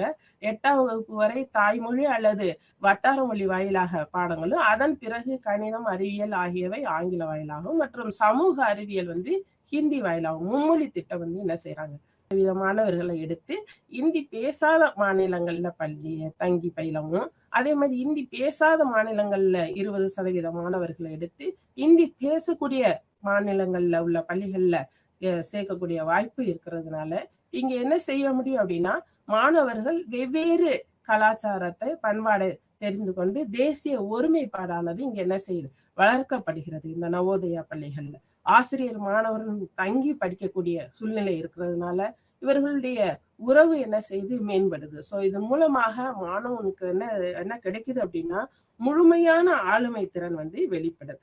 ஒவ்வொரு வகுப்புக்கு 40 ஸ்டூடெண்ட்ஸ் மொத்தம் வந்து 2 பிரிவுல சேர்க்கிறாங்க. ஸோ மொத்தம் வந்து 80 மாணவர்கள் வந்து பயில்றாங்க. இதுல 33 இந்த நவோதயா பள்ளிகள்ல பயிலக்கூடிய மாணவர்கள்ல 33% மகளிரும், 15% தாழ்த்தப்பட்டோரும், 7.5% வந்து மலை சாதியினரும் பயில்றாங்க. மொத்த மாணவர்கள் பார்த்துட்டோம் அப்படின்னா 100%த்துல 75% கிராமப்புற மாணவர்கள், திறன் மிகுந்த மாணவர்கள் இதில் பயன்பெறுகிறார்கள் நவோதயா பள்ளிகள். அடுத்ததாக கஸ்தூரிபா காந்தி மழலை பள்ளிகள். இது வந்து பெண் குழந்தை கல்விக்கென 2004ஆம் ஆண்டு ஆரம்பிக்கப்பட்ட திட்டம். இந்த திட்டம் SSCயோட இணைக்கப்பட்டது. பழங்குடியினர், ஆதி திராவிடர், பிற்படுத்தப்பட்டோர் வகுப்பினர்கள், பள்ளிக்கு வெளியே இருக்கும் பெண் குழந்தைகளுக்கு கல்வி வழங்க, முக்கியமா பெண் குழந்தைகளுடைய கல்வியை அப்லிஃப்ட் பண்றதுக்காண்டி கஸ்தூரிபா காந்தி மழலை பள்ளிகள் வந்து உருவாக்குனாங்க. KGBV பெண் குழந்தைகளுக்காக 2004 ஆரம்பிக்கப்பட்ட திட்டம். இதுல மாடல் 1, மாடல் 2, மாடல் 3ன்னு 3 மாடல்ல வந்து ஏற்படுத்தியிருக்கிறாங்க விடுதியோட தங்கி படிக்கிறதுக்கு. இதோடைய முக்கிய நோக்கம் என்ன அப்படின்னா பாலின வேறுபாடு இருக்கக்கூடாது. அதாவது ஆண் குழந்தைகள் மற்றும் கல்வி கற்று பெண் குழந்தைகள் கல்வி கற்கப்படாத ஒரு சூழ்நிலை வந்து இருக்கக்கூடாது. ஸோ இரு பாலின ஒரு வேறுபாடும் களையப்படணும் அப்படின்றது முக்கிய நோக்கமா கொண்டது. கல்வி மூலமா என்ன செய்யணும் அப்படின்னா பெண் குழந்தைகளுக்கும் வாய்ப்பை வழங்கி கல்வி கட்டட ஏற்பட்ட பிரிவினைகள் இருக்கக்கூடிய பெண்களுக்கு கல்வியை வழங்கிட இதுல ஏற்பாடு பண்ணியிருக்கிறாங்க. வாழ்க்கை திறன் பெண்களுக்கு என்ன பெண் கல்விக்கான திறன்கள் இதை என்ன செய்யுது, இந்த பயிற்சிகளை கொடுத்து என்ன செய்யறாங்க அப்படின்னா மேம்பாடுடன் கூடிய கல்வியை வழங்குறாங்க கஸ்தூரிபா காந்தி மழலை பள்ளிகள் மூலமாக. இது 1937. அடுத்து காந்திஜியுடைய அடிப்படை கல்வி திட்டம் 1937ஆம் ஆண்டு அக்டோபர் திங்கள்ல தேசிய கல்வி மாநாடு வாரதால நடைபெற்றது. அதுல நயி தாலிம் அப்படின்ற ஒரு எஜுகேஷன் சிஸ்டத்தை என்ன செஞ்சாங்க, முன்னிறுத்தினாங்க. ஸோ அதன் மூலமா உருவானதுதான் காந்திஜியுடைய அடிப்படை கல்வி திட்டம், வாரதா கல்வி திட்டம் அப்படின்னு நம்ம சொல்லலாம். ஸோ இந்த ஆதார கல்வி அப்படின்றது மொத்தம் 7 ஆண்டுகள், 7 வயது முதல் 14 வயது வரை உள்ள அனைத்து குழந்தைகளுக்கு என்ன செய்யணும், இலவசமா கட்டாய கல்வி கொடுக்கணும், தாய்மொழி வழியில கல்வி கற்பிக்கணும். எல்லா குழந்தைகளும் என்ன செய்யலாம் அப்படின்னா ஏதாவது ஒரு கைத்தொழில கற்றுக்கொள்வதன் மூலமாக அவங்க சுயசார்பு உடையவர்களாக தன்னுடைய தேவையை தானே பூர்த்தி செய்யக்கூடியவர்களாக மாணவன் ஆளுமை திறனை வளர்க்கணும் அப்படின்ற நோக்கத்தோட கொண்டு வந்ததுதான் காந்திஜியுடைய அடிப்படை கல்வி திட்டம். இதுல என்ன செய்ய முடியும் அப்படின்னா மாணவன் தன்னுடைய தேவையை தானே என்ன செய்ய முடியும், அவன் ஒரு கைத்தொழில் கற்றுக்கொள்வதன் மூலமாக பூர்த்தி பண்ணிக்கொள்ள முடியும். அவன் கல்வி கற்பதற்கு அவனுடைய சுய தேவைகளை என்ன செய்ய முடியும், இதன் மூலமாக பூர்த்தி செய்து கொண்டு கல்வியும் கற்றுக்கொள்ள முடியும் அப்படின்றத இந்த காந்திஜியுடைய அடிப்படை கல்வி திட்டம் வலியுறுத்துது. அடுத்ததாக ஆனந்த நிகேதன் வார்தாவில சேவாகிரம்ல தான் நயி தாலிம் உருவான இடத்துலதான் இந்த திட்டமும் அறிமுகப்படுத்தப்பட்டுருச்சு. 1974 திருப்பி இதை க்ளோஸ் பண்ணிட்டு திருப்பி 2005 இதை என்ன செஞ்சாங்க அப்படின்னா இந்த ஆனந்த நிகேதனை திறக்கப்பட்டது. இதுல என்ன அப்படின்னா மாணவனுடைய ஒருங்கிணைந்த வளர்ச்சிய மாணவன் வளர்ப்பு மராத்தி பயிற்று மொழியா இருக்குது. தோட்டக்கலை, விவசாயம், நெசவு போன்ற உற்பத்தி வேலைகள்ல பள்ளியில் பயிற்றுவிக்கப்படுகின்றன. கணிதம், அறிவியல், சமூக அறிவியல் அந்த பாடங்களும் இதுல பயிற்றுவிக்கப்படுகிறது. அடுத்ததாக புவிதம் கற்றல் மையம், இது 2000 தர்மபுரியில ஆரம்பிக்கப்பட்டது. ஆர்கானிக் ஃபார்மிங் அப்படின்றதான் இதோட நோக்கம். ஸோ இது மூலமா என்ன செய்யறாங்க அப்படின்னா இது ஒரு நியூ இன்னோவேஷன் டெக்னிக், நம்ம கல்வியில் உள்ள புதுமைகளுக்கான திட்டங்களை தான் பார்த்துட்டு இருக்கிறோம். இதன் மூலமா என்ன செய்யறாங்க, ஆர்கானிக் ஃபார்மிங் என்ன செய்யணும், குழந்தைகள் மனதுல அவங்க தெரிஞ்சுக்கணும் அப்படின்றதுதான் இதோடைய நோக்கமா இருந்தது. நீர், மின்சாரம், உணவு ஆகியவற்றினை என்ன செய்யலாம், இதுக்காக நாம மற்றவர்களை சார்ந்து இல்லாம நமக்குரிய அந்த தேவைகளை நாம என்ன செய்யணும், நாமளே பூர்த்தி பண்ணிக்கிறணும். நீருக்கு, மின்சாரத்துக்கு, உணவு இது எல்லாத்தையும் சார்புடையதா ஆக்கணும் அப்படின்றதுதான் இந்த திட்டத்துடைய நோக்கம். மாணவ சமூக உறவினை மேம்படுத்துறது, கிராமப்புறத்தின் இந்த படிக்கக்கூடிய மாணவர்கள் என்ன அப்படின்னு பாத்தீங்கன்னா முற்றிலுமாக கிராமப்புறத்தினை சார்ந்த மாணவர்கள். இவர்களுக்கு என்ன செஞ்சாங்க, ஆர்ட் அண்ட் கிராஃப்ட், எம்ப்ராய்டரி, பின்னல் வேலைகள் இதெல்லாம் கற்றுக் கொடுக்கப்பட்டது. அது போக பல்வேறு விழிப்புணர்வுகள் அவேர்னஸ் கொடுத்து என்ன செஞ்சாங்க அப்படின்னா கிராமப்புற மாணவர்களை முன்னேற்றினாங்க. அடுத்ததாக கல்கேரி சங்கீதா வித்யாலயா, இது கர்நாடகத்துல உள்ள தார்வாட்ல 2002 ஆரம்பிக்கப்பட்டது. முக்கியமா இந்திய பண்பாட்டை வளர்க்கக்கூடிய விதத்துல பாரம்பரிய இசை கலைஞர்கள், இந்த தலைப்பிலேயே நம்ம பார்க்கலாம் கல்கேரி சங்கீத வித்யாலயா. இங்க இசை பயிற்சிகளும் நடன பயிற்சிகளும் பல்வேறு இசை கருவிகளை இயக்கக்கூடிய பயிற்சிகளும் என்ன செய்யறாங்க அப்படின்னா கற்பிக்கப்படுது. கர்நாடக அரசு பாடத்திட்டத்தின்படி பாடங்களும் நார்மல் எஜுகேஷனும் இந்த ஒதுக்கப்பட்ட டிஸ்அட்வான்டேஜ்டு பீப்புள்ஸ்க்கு என்ன செய்யறாங்க அப்படின்னா கொடுக்குறாங்க. ஸோ அவங்களுக்கு எக்ஸ்ட்ரா கரிக்குலரா இசை பயிற்சிகளும் நடன பயிற்சிகளும் என்ன செய்யறாங்க கற்பிக்கப்படுகிறது. அடுத்ததாக ஆசிரம பள்ளிகள் அப்படின்றது நம்ம பழைய காலத்துல இருந்த குருகுலா சிஸ்டத்தை பேஸ் பண்ணி உருவாக்கப்பட்டதுதான். ரவீந்திரநாத் தாகூர்னால 1901 மேற்கு வங்காளத்துல ஆரம்பிக்கப்பட்டது. பிரம்மச்சரிய ஆசிரமம் அப்படின்றது ஒரு வருடத்துக்கு பின்பு இதுக்கப்புறம் பிரம்ம வித்யாலயா அப்படின்னு மாற்றினாங்க. பின்னால என்னது அப்படின்னு பாத்தீங்கன்னா சாந்தி நிகேதன் அண்ட் விஸ்வபாரதி பல்கலைக்கழகத்துக்கு இந்த ரவீந்திரநாத் தாகூர்னால உருவாக்கப்பட்ட ஆசிரம பள்ளி ஒரு அடித்தளமா அமைந்திருந்தது. 1925 பத் பவன் அப்படின்னு இது பேர் மாற்றம் செய்யப்பட்டது. ஸோ ரவீந்திரநாத் தாகூருடைய குறிக்கோள்களை நாம ஒரு நிமிஷம் தெரிஞ்சுக்கிறோம். அவருடைய குறிக்கோள்கள் என்னன்னு அப்படின்னு பாத்தீங்கன்னா, உலக சகோதரத்துவம், எனது நாடு எனது ஊர் அப்படின்றது இல்லாம உலக சகோதரத்துவத்தை மேம்படுத்தணும் மாணவர்கள் மனதுல, மனிதகுல ஒருமைப்பாட அத என்ன செய்யணும், விதிக்கணும் அப்படின்றதுதான் தாகூருடைய முக்கிய குறிக்கோளாக இருந்தது. உலக பண்பாட்டுக்கான கலாச்சாரம் என்ன செஞ்சாங்க அப்படின்னா, இன்டகிரேட்டட் கல்ச்சர் இங்க டீச் பண்ணாங்க. இவருடைய கல்வியுடைய நோக்கங்கள், ரவீந்திரநாத் தாகூருடைய கல்வியுடைய நோக்கங்கள் என்ன அப்படின்னா, மாணவனுக்கு உடல் வளர்ச்சி இல்லாம அவனுடைய ஆன்மா வளர்ச்சியை கொடுக்கணும். சோ மனிதனுக்கு செய்யும் வேலை இறைவனுக்கு செய்யக்கூடிய வேலை அப்படின்றத என்ன செய்யணும், மாணவர்கள் மனதுல விதைக்கணும். கல்வியின் மூலமாக நம்ம விதைக்கணும் அப்படின்றத, சமத்துவத்தை சகோதரத்துவத்தை ஏற்படுத்தணும் அப்படின்றது தாகூருடைய கல்வி குறிக்கோள்களா இருந்தது. இந்த குறிக்கோள்களை இம்ப்ளிமெண்ட் பண்றது மாதிரிதான் இந்த ஆசிரம பள்ளியிலேயும் கல்வி கற்பிக்கப்பட்டது. அடுத்ததாக அரவிந்தருடைய மீராம்பிகா பள்ளி 1981 டெல்லியில ஆசிரமத்துல ஒருங்கிணைந்த கல்விக்காக இது ஆரம்பிக்கப்பட்டது. இந்த ஆசிரம பள்ளி என்ன அப்படின்னா பாண்டிச்சேரியிலேயும் நிறுவனாங்க. இங்க என்ன அப்படின்னா, அதுக்கப்புறம் பின்னாடி அரவிந்தர் பன்னாட்டு பல்கலைக்கழகமாக இன்னைக்கு பாண்டிச்சேரியில அது இயங்கிக்கிட்டு இருக்குது. சோ ஒருங்கிணைந்த கல்வி, இந்த அரவிந்த ஆசிரம கல்வியில என்ன கொடுக்குறாங்க அப்படின்னா, integrated education process involves whole person. என்னதுக்கு 3 heads, என்னது rather than 3 hours அப்படின்னு சொல்லி சொல்றாங்க. ஹெட், ஹார்ட், பாடி அண்ட் ஸ்பிரிட்டுக்கான கல்வி கொடுக்கணும். ரீடிங், ரைட்டிங் அண்ட் அர்த்தமெட்டிக் பதிலாக அப்படின்றதான் இந்த கல்வி திட்டம் வலியுறுத்துது. வயது வாரியாக என்ன செஞ்சாங்க அப்படின்னா, இங்க மாணவர்களுக்கு என்ன செஞ்சாங்கன்னா பேர் கொடுத்திருந்தாங்க அவங்க இந்த குரூப்புக்கு. ஸோ ஆசிரியர்கள் எப்படி அழைக்கப்பட்டாங்க அப்படின்னா, தியாஸ் அப்படின்னு அழைக்கப்படுறாங்க. இங்க கல்வி என்ன கொடுக்குறாங்க அப்படின்னா, இசை, தியானம், விளையாட்டு, செயல்முறை பயிற்சி, அனுபவ கற்றல், எக்ஸ்பீரியன்ஸ் லேர்னிங் அப்படின்றது இங்க கிடைக்குது. கைவினை வேலைப்பாடுகள் இங்க சொல்லி தரப்படுது. அதோட என்ன செய்யறாங்க அப்படின்னா, நார்மல் எஜுகேஷனுக்கான பாடத்திட்டங்களும் இங்க கற்பிக்கப்படுகின்றன. நிகழ்கால தேவைக்கான கல்வியை இது அரவிந்தருடைய ஆசிரம பள்ளி கொடுக்குது. ஸோ சிட்டிசன்ஷிப் எஜுகேஷன் குடிமை கல்வி கொடுக்குறாங்க. உலகளாவிய கல்வி, உண்மையும் அறிவும் உலகத்துக்கு சொந்தம், யாதும் ஊரே யாவரும் கேளீர் அப்படின்னு சொல்லி கணியன் பூங்கொன்றனார் சொன்னதை இந்த அரவிந்தருடைய ஆசிரம பள்ளி, மீராம்பிகை பள்ளி வலியுறுத்தது. சுயமா மாணவர்கள் கல்வி கற்று என்ன செய்யறாங்க அப்படின்னா, நோன் டு அன்னோன், தெரிந்ததிலிருந்து தெரியாததை நோக்கி இங்க கல்வி கற்கப்படுது. ஆசிரியர்கள் என்ன செய்யறாங்கன்னா, புலன் பயிற்சி, புலன் உறுப்புகள் மூலமாக கல்வியை எப்படி உள்ளுக்குள்ள கொண்டு போறது அப்படின்றதுக்கு புலன் பயிற்சி கொடுக்குறாங்க. ஆன்ம விடுதலை, இறை வணக்கம், தியானம், இது எல்லாமே இங்க கல்வி கற்றுக் கொடுக்கப்படுது. இதோட என்ன செய்யறாங்க அப்படின்னு பாத்தீங்கன்னா, ஊட்டச்சத்துள்ள எளிமையான உணவு இங்க வழங்கப்படுகிறது. சரிங்க. மொத்தத்துல ஒரு குருகுலா சிஸ்டம் இதை குருகுலா சிஸ்டம் மாதிரி இங்க ஃபாலோ பண்றாங்க. அடுத்ததாக ஜோடோ ஞான் கேந்திரா தொடக்கநிலை பள்ளி மாணவர்களுக்காக டெல்லியில இயங்கக்கூடியது.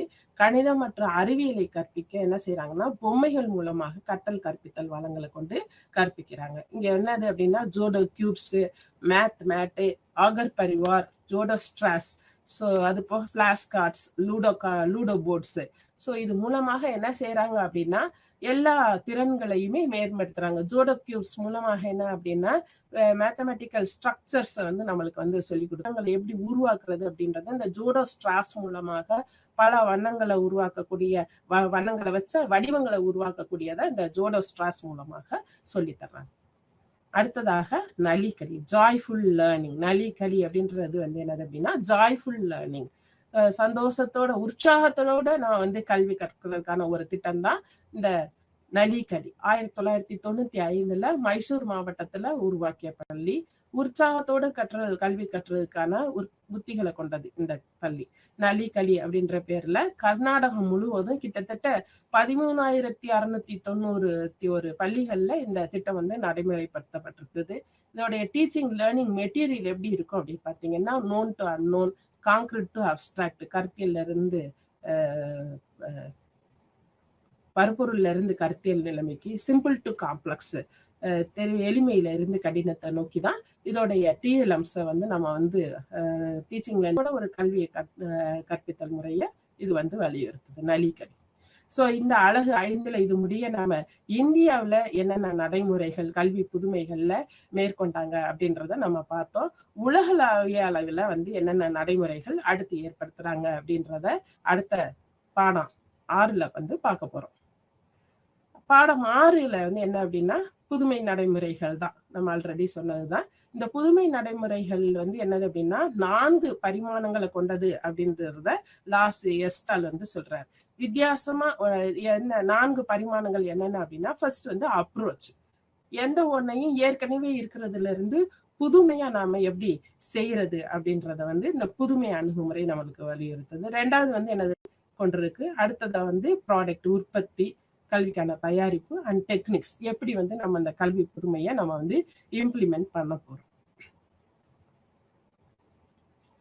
ஸோ உலகளாவிய அளவில் என்னென்ன இம்ப்ளிமெண்ட் பண்ணியிருக்கிறாங்க அப்படின்றத நம்ம வந்து இந்த பாடத்துல பார்க்க போறோம். முதல்ல நம்ம பார்க்கறது சோனம் வாங்சக் அப்படின்றவர் வந்து செக்மோல் மற்றும் ஹிலால் அப்படின்ற பேர்ல 2 திட்டங்களை வந்து உருவாக்குனார். வட இந்தியாவில் முக்கியமா லடாக் பகுதியில வசிக்கக்கூடிய மக்களுக்காக இந்த கல்வி கிடைக்கக்கூடியதுக்கு வந்து இந்த திட்டத்தை உருவாக்குனதுதான் செக்மோல். செக்மோல் அப்படின்றது என்னன்னா ஸ்டூடெண்ட்ஸ் எஜுகேஷன். லடாக் பகுதியில என்ன பிரச்சனை அப்படின்னு பார்த்தோம்னா, வருடம் முழுவதும் லடாக் அப்படின்றது வந்து நார்த்ல இருக்கக்கூடிய நார்த்திய ஒரு கார்னர்ல இருக்கக்கூடிய பகுதி. இங்க என்ன அப்படின்னு பாத்தீங்கன்னா, ஜியோகிராபிக்கல் ரீதியா காரணத்தினால நெட்வொர்க் ப்ராப்ளம் அதிகமா இருந்தது. அது போக வேற என்ன பிரச்சனை அப்படின்னா, அங்க இருக்கக்கூடிய எஜுகேஷன் சிஸ்டத்துல என்ன பிரச்சனை, 1ல இருந்து 8ஆம் வகுப்பு வரைக்கும் என்ன செஞ்சாங்க அப்படின்னா உருது மொழியிலையும், 9ஆம் வகுப்புல ஆங்கில மொழி வழியாகவும் என்ன செஞ்சாங்க அப்படின்னா பாடத்தை கற்றுக் கொடுத்தாங்க. ஆனா இந்த 2 மொழியுமே, உருது மற்றும் ஆங்கிலம், இது 2மே அங்க உள்ள குழந்தைகளுடைய தாய்மொழி கிடையாது. அங்க உள்ளவங்க என்ன பேசுவாங்க, லடாக் மற்றும் திபெத்தியன் மொழியில தான் அவங்களுடைய கம்யூனிகேஷன் இருந்தது. ஆனா எஜுகேஷன் சிஸ்டத்துல உருது மற்றும் ஆங்கிலம் இருந்தது. இதனால மாணவர்கள்னால என்ன செய்ய முடியல, முழுவதுமாக கல்வி கற்றல்ல ஈடுபட முடியல.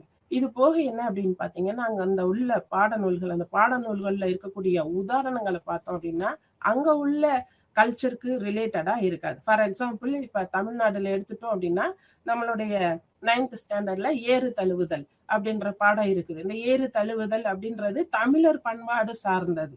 இது இல்லாம நம்ம வந்து வட இந்திய சார்புடைய ஒரு உதாரணங்கள் வந்து புரியறதுக்கு எப்படி கடினமா இருக்கும். அந்த மாதிரி அந்த லடாக் பகுதியில வசிக்கக்கூடிய குழந்தைகளுக்கு புரியாத அளவுல உதாரணங்கள் வந்து பாடநூல்கள்ல நிறைய இருந்தது.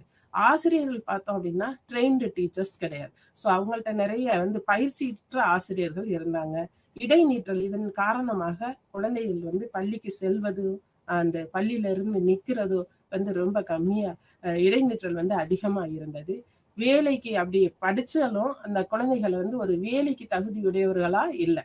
அதுல வந்து நிறைய அந்த ஸ்கில் வந்து ரொம்ப கம்மியா இருந்தது. ஸோ இந்த பிரச்சனைகள் எல்லாம் நீக்கிறதுக்காக கொண்டு வந்ததுதான் செக்மால் ஸ்கீம்.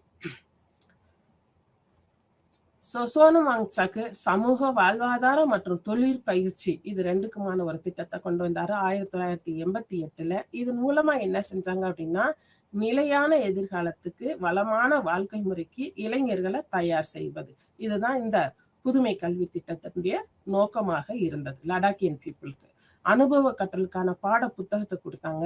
ஸோ எஜுகேஷன் சிஸ்டம் அவங்களுடைய தாய்மொழிக்கு மாற்றினாங்க.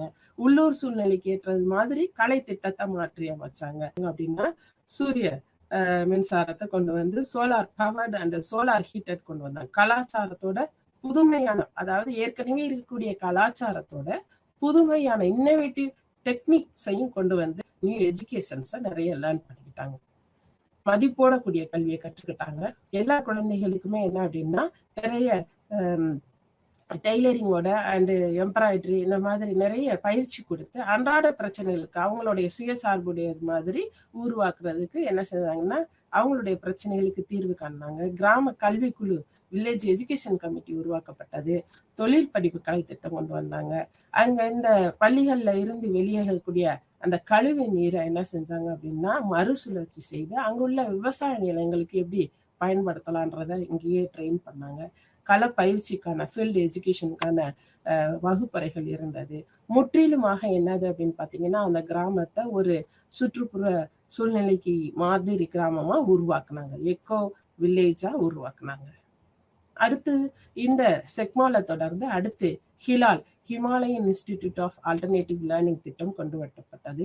இது என்னது அப்படின்னா, திறன் அடிப்படையில கற்பித்தல் பல்கலைக்கழகம். அது வந்து ஸ்கூல் சிஸ்டம் அப்படின்னா, இது வந்து யூனிவர்சிட்டி சிஸ்டம். இதுல வந்து என்ன அப்படின்னா, எக்ஸ்பீரியன்ஷியல் லேர்னிங் மூலமாக எப்படி வந்து அனுபவ கற்றலை ஏற்படுத்துறது அப்படின்றது கொண்டு வந்தாங்க. லடாக் மற்றும் இமயமலையில வாழக்கூடிய மலைவாழ் மக்களுடைய பிரச்சனைகளை தீர்க்கிறதுக்காக கொண்டு வரப்பட்டதுதான் இந்த ஹிலால், செக்மால் அண்ட் ஹிலால். நான் ஆல்ரெடி சொன்னது மாதிரி 3 R's பதிலா 3 H, bright head, kind heart, skilled hands.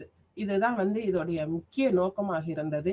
நல்ல இதோடைய ஹிலாலுடைய பில்லர்ஸ் அப்படின்னு சொல்லி சொன்னோம் அப்படின்னா, எக்ஸ்பீரியன்ஷியல் லேர்னிங்ஸ், அதாவது செயல்வழி கற்றல் மூலமாக என்ன செஞ்சாங்க அப்படின்னா, மாணவர்கள்ட்ட திறனை மேம்படுத்தினாங்க. கூட்டுறவு கற்றல், cooperative learning and collaborative learning and நிறைய எஜுகேஷனல் இன்னோவேஷன்ஸ் அண்ட் பிராக்டிசஸ் வந்து இதுல வந்து இந்த திட்டத்துல கொண்டு வந்தாங்க. இதன் மூலமாக மாணவன்கிட்ட முழுமையான ஆளுமை வளர்ச்சியை ஏற்படுத்தினாங்க. அடுத்ததாக பேர் ஃபுட் காலேஜ் பங்கர் ராய் ஏற்படுத்தின பத்மஸ்ரீ பங்கர் ராய் அப்படின்றதுனால ஏற்படுத்தப்பட்டது. இது ராஜஸ்தான்ல இருக்கக்கூடிய திலோனியா அப்படின்ற இடத்துல நிறுவப்பட்ட கல்லூரி. இந்த திட்டம் வந்து என்ன அப்படின்னு பாத்தீங்கன்னா, 2000 கிராமங்களையும் 98 நாடுகளையும் சென்றடைந்தது. கிராமப்புற பெண்களுடைய முன்னேற்றத்துக்காக கொண்டு வரப்பட்டது. முக்கியமாக பெண்கள் வந்து ஒரு இன்ஜினியர் ரேஞ்சுக்கு, ஒரு இன்ஜினியர் அளவுக்கு என்ன செஞ்சாங்க அப்படின்னா, அவங்களுக்கு நிறைய டெக்னாலஜிஸ் வந்து இங்க வந்து இந்த பேர்ஃபுட் காலேஜ்ல வந்து கிராமப்புறமான பெண்களை தத்தெடுத்து அவங்களுடைய வாழ்க்கையை முன்னேற்றுறதுக்காக பங்கர் ராய் கொண்டு வந்தார். ஸோ இவங்களுடைய முனைப்புக்கு ஏற்ற அளவில் இங்க முன்னேற்றம் பெறக்கூடிய கல்வி திட்டம். அவங்களுடைய அளவு, அவங்களுடைய எவ்வளவு ஆர்வம் இருக்குதோ அந்த ஆர்வத்துக்கு ஏற்ற முறையில என்ன செய்ய முடியும், முன்னேற்றம் பெற முடியும். அதுக்கான கலை திட்டமா இருந்தது. தன்னம்பிக்கை, தற்சார்பு மூலமாக பெண்கள் வந்து என்ன செஞ்சாங்க அப்படின்னா, தங்களுடைய தேவைகளை தாங்களே பூர்த்தி செய்துக்கிட்டாங்க. ஸோ அதுக்கு ஒரு நல்ல 6ல இருந்து 14 வயது குழந்தைகள், பெண்கள் போக வேற யாரு அப்படின்னா இங்க குழந்தைகள் 6ல இருந்து 14 வயது வரை உள்ள குழந்தைகளுக்கு சூரிய விளக்கு வெளிச்சத்துல கல்வி கற்றுக் கொடுத்துக்கிறாங்க. குழந்தைகளுக்கு விவசாயம் பண்றது, பண்ணை பராமரிப்பு பண்றது, நீர் மேலாண்மை, சூரிய ஆற்றல், சுற்றுப்புற சூழல், இது பத்தி எல்லாம் வந்து சொல்லி கொடுக்குறாங்க. கதை சொல்லக்கூடிய முறை மூலமாக கற்பிக்கப்படுகிறார்கள். குழந்தை பாராளுமன்ற அமைப்பு பள்ளியில அமைக்கப்பட்டு இருக்குது. இது போக நிறைய திட்டங்கள், இன்னோவேட்டிவ் பிராக்டிசஸ் இந்த பாடப்பிரிவுல இருக்குது. இதுல வந்து முக்கியமா வந்தது நம்ம வந்து செக்மால் அண்ட் ஹிலால் இதுகளை பற்றி பார்த்தோம். அடுத்ததாக பின்லாந்துடைய பள்ளி கல்வி மாணவர்கள் 2000 மாணவர்களை தொடக்கநிலை பள்ளிகளோடு இணைந்து செயல்படுது. தரத்துடன் கூடிய முன்னேற்றம் 6 மாநிலங்கள் மற்றும் ஒரு யூனியன் பிரதேசத்துல இருக்கிற யூனியன் பிரதேசத்துல இந்த திட்டத்தை வந்து செயல்படுத்துறாங்க. மாணவனிடத்துல ஆக்கத்திறனை வளர்ப்பதுதான் இதோடைய நோக்கமாக இருக்கு. ஸோ இந்த திட்டங்களை, நியூ எஜுகேஷன் பாலிசிஸ வந்து நியூ இன்னோவேஷன்ஸை நம்ம அடுத்த வகுப்புல பார்க்கலாம். நாம இது முடிய வந்து நடைமுறைகள் ஏற்படுத்தினாங்கன்றதெல்லாம் பார்த்தோம். மீதம் உள்ளதை நாம அடுத்த வகுப்புல பார்க்கலாம். மாணவர்களே, மாற்றம் ஒன்றே மாறாதது என்பதை நாம புரிந்து கொண்டு கல்வியில புதுமைகளை எப்படி ஏற்படுத்துறதுன்றத நாம இது முடிய பார்த்தோம். நன்றி, வணக்கம்.